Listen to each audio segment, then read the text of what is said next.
stuff.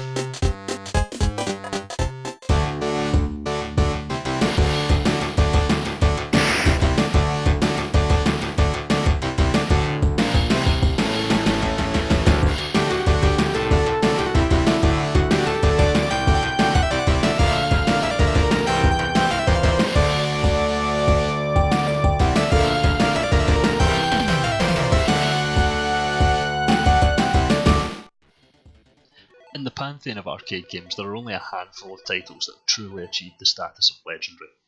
Only a select few that have had such a profound impact that they're still discussed with reverence decades after their initial release. Street Fighter II is one of those games. Initially released in Japanese arcades back in 1991, it quickly established itself as the premier arcade title of the time, and took a previously unremarkable fighting game and turned it into one of gaming's most treasured series, one which is still going strong to this day. Originally released in 1987, Street Fighter was a strange addition to the fighting genre, utilising pressure-sensitive buttons that responded to the strength of your attacks. The game, however, did lay down some of the elements that would become mainstays of the franchise. Series regulars Ken, Ryu and Sagat all made their debut here, along with Gen, Adon and Birdie, although they wouldn't appear again until the Street Fighter Alpha series. The iconic Fireball, Dragon Punch and Hurricane Kick also got their start in the original installment. But although the game was a modest success, it never really made any lasting impact. This didn't stop Capcom looking to make a sequel though, with Scrolling Brawler Final Fight originally planned as a follow-up before becoming a series in its own right. Aside from the 1990 NES game Street Fighter 2010, there wasn't to be a proper new game in the series until 1991. Street Fighter II took the foundation laid by the original game and massively expanded on it in every possible way. The roster of playable characters went from just Ryu and Ken, who had previously only been available in Versus mode, to 8 individual world warriors. Sagat also returned, but was this time only the penultimate boss rather than the final challenge the players would face. While Ryu and Ken were essentially the same in everything apart from appearance, the new characters were all wildly different. Chun-Li was a fast, nimble Chinese martial artist. Zangief, a slow, hulking Russian wrestler. Blanka, quick and aggressive, while Dhalsim was lethargic but capable of great range. While E Honda and Guile would round out the 8 with sumo strength and American military might. In addition, 3 new boss characters joined Sagat: vicious American boxer Balrog, Spanish cage fighter Vega, and the sinister final boss M. Bison ensured that once the player had beaten the 7 normal characters, there was still a big challenge to face.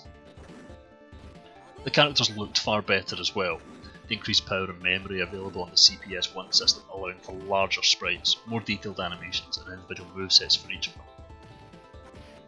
These movesets were greatly influential in the success of the game, with each character having both a different fighting style and fantastic special moves triggered by pulling off the right sequence of joystick movements and button presses. These allowed players to control and bait opponents into making mistakes, which could be punished.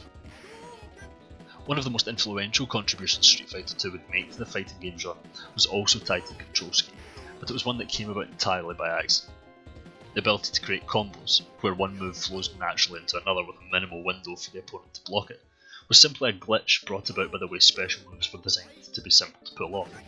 It was a defining moment for the genre, with many games that followed building heavily on the idea. It was these combos, as well as the ability to play tactically, that helped ensure that the Versus mode would be what gave the game its massive appeal. Taking on your friends and learning how best to exploit each character's strengths and weaknesses meant that Street Fighter II soon became a huge commercial success, with the first version selling over 60,000 cabinets to date. Street Fighter II would go on to receive several versions over the next 15 years, each tweaking the balance of the games, adding new characters and modes, and generally giving players more of what they wanted. The first of these was Champion Edition, released in 1992, which made the 4 boss characters playable for the first time, as well as allowing 2 players to pick the same character in Versus mode. This was followed a few months later with Street Fighter II Turbo Hyper Fighting. This version increased the speed of the game and introduced some new moves for some of the characters, possibly in response to the various bootleg versions of the game that were being released. The third and biggest revision came in 1993, with the release of Super Street Fighter II The New Challengers. Here Capcom introduced 4 new playable characters, as well as overhauling the graphics and sound, something that the powerful new CPS2 hardware allowed them to do.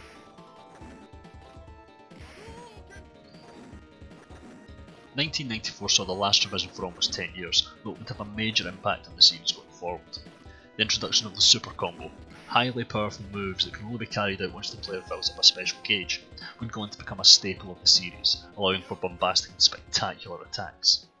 Super Street Fighter 2 Turbo also included the air combos and adjustable speed settings, as well as the addition of the series' very first secret character, Akuma. Over the next few years, Capcom would keep the franchise alive with some of the best 2D fighting games ever made, as well as a short-lived 3D series, before returning to Street Fighter 2 again in 2003. In honour of the franchise's 50th anniversary, Capcom released one final arcade revision of Street Fighter 2, with Hyper Street Fighter 2, the Anniversary Edition. This version allowed players to choose the version of a character they wanted. This meant the players could pit World Warrior Ryu against Super Street Fighter 2 Sagat, Super Street Fighter 2 Turbo Ken against Champion Edition Guile, and so on. It was to be the last time that Street Fighter 2 would grace the arcades, though there would be one further version of the game released on PlayStation 3 and Xbox 360 in Super Street Fighter 2 Turbo HD Remix in 2008.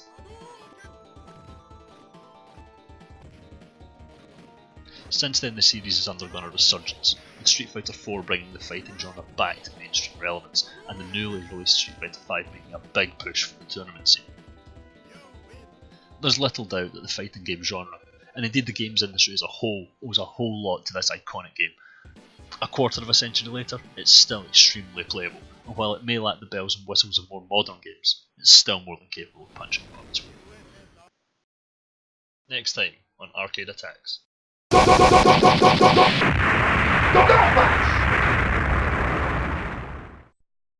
I took a look at classic bullet hell shooter, the Dong Patch.